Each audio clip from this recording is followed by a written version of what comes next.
So this time John's going to walk into my space again. So he's going to walk up to me and going to go, hey, how's it going, dude? How you doing? How you doing? So what's going on? Tell me, he kind of backed off a bit. So he's approaching me and I'm going to go, hey, how you doing there? How you doing there? So he actually kind of stopped out there, didn't he? Yeah, and also, what does hands up mean? I fucking told him to stop, didn't I? I told him to stop. The American military have looked at how the brain works, and they use a concept called the OODA, which is the observe, orientate, decide, act. Observe, orientate, decide, act. And the way the brain works is, a bad guy's or a predator's brain works. He's wandering around and he observes somebody, it might be you, and he observes you. Now he has to make a decision about you, he has to form an impression. So he orientates to you. And he may orientate to you now as a potential victim. And then he decides to kind of engage and move on and act. Okay, so that's all very well. So he observes you, he saw you as a potential victim and made that decision. But now as he approaches, I go, hey, how are you doing there? What's he have to do now? There's a good chance he has to rethink, doesn't it? But if he doesn't rethink and he decides to come at me anyway, now I decide to throw a punch, you know, what's the good news? I'm ready, okay? So we have a very simple rule. We have a very, very simple rule. We do not let people we don't know within an arm's length of us without somehow having our hands up. And I want to show you, I want to do a little experiment with you. I want to show you why this is so important and where this really comes from. So I want you to make 2 rows, please. Make 2 rows facing each other. A row here and a row here. Okay? So what we're going to do now is I want you to visualize here with me, and I want you to really, really get into this.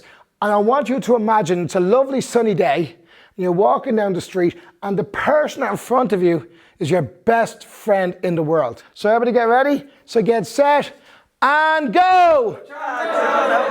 Okay, freeze. Now, from where you are, it's good to see people being so friendly. I want you just to look at the space you've adopted and take your free arm and put it over your partner's shoulder. Now just look at where you are. Look at the space you have. Now look at the space everybody else has. And what have you noticed? Yeah, the truth is you've all adopted the same space, haven't you? You've all adopted. Now, can I ask you a question? Did I tell you what space to adopt? No, you all automatically adopt a space based on the frame or the belief that this was a person you knew well. Okay, now step back again, all the way back, step back a bit.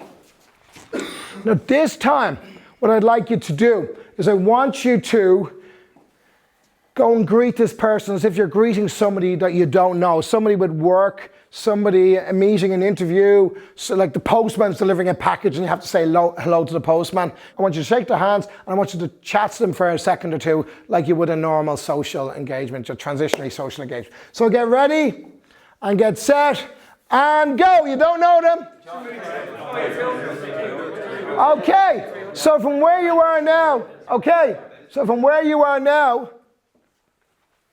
take an arm and put it out towards your partner. So what do you notice now? Much more space. Yeah, much more space. But again, that's all very well what space you've adopted. You've all adopted more or less the same space. And typically, most of you are out of an arm's reach. Now please just adopt the space you adopted when you knew the person, please. When you knew them. Now look at them. What do you do here? You are within an arm's reach. So here's the thing. We automatically, when someone approaches us, have a space that's right, that we feel in our bodies, where we feel instinctively is the right space to have. And typically, if you know somebody well, typically the space you're going to adopt is within an arm's length. And if you don't know the person, and this is a stranger to you, the space you're going to mutually adopt is outside of an arm's length. And this is like an evolutionary adaptation. Basically, the brain says, I don't know this guy. I'm not getting close enough for him to eat me, to grab me, to attack me. I'm giving myself enough space that he has to move his central gravity, which gives me a chance to get away.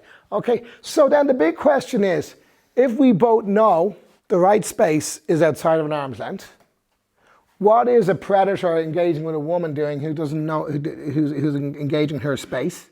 or a guy who's trying to in a guy's space, what are they doing? I'm the bad guy. So what are they doing? The guy's in here in a space poking at him. What's he doing? You're taking out our advantage. Taking advantage. So there's two things I'm actually doing. I'm interviewing the guy. I'm interviewing the woman, aren't I? And I'm interviewing them for what? To see if they're a good victim. Yeah, I'm interviewing them for the opportunity to be my victim.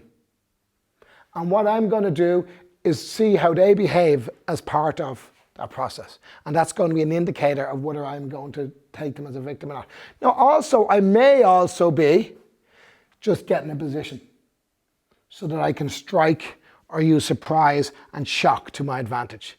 But there's one thing that is clear.